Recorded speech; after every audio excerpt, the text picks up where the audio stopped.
ஆண்டுகள் கடந்தன. துவாரகை ஒரு புராண கதையாகவே பலரால் கருதப்பட்டது. ஆனால் 1983ஆம் ஆண்டு முதல் இந்தியாவின் கடல்சார் தொல்லியல் ஆய்வாளர்கள் குஜராத் கடற்கரையில் நீர்மூழ்கி ஆய்வுகளை தொடங்கினர். இந்த ஆய்வுகளுக்கு இந்தியாவின் நேஷனல் இன்ஸ்டிடியூட் ஆஃப் ஓஷனோகிராபி அமைப்பும் புகழ்பெற்ற கடல்சார் தொல்லியல் நிபுணர் டாக்டர் S.R. ராவும் முக்கிய பங்காற்றினர். கடலின் அடிப்பகுதியில் அவர்கள் கண்டது அனைவரையும் ஆச்சரியப்படுத்தியது.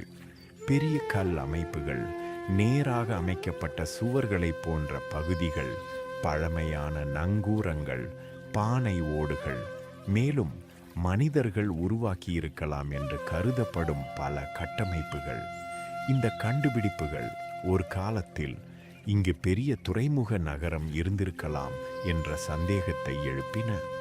சில ஆய்வாளர்கள் இவை மகாபாரதத்தில் குறிப்பிடப்படும் துவாரகையின் எச்சங்களாக இருக்கலாம் என்று கருத்து தெரிவித்தனர்.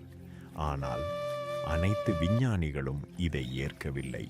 சிலர் இவை வெவ்வேறு காலகட்டங்களில் உருவான துறைமுக அமைப்புகள் மட்டுமே என்று கூறுகின்றனர்.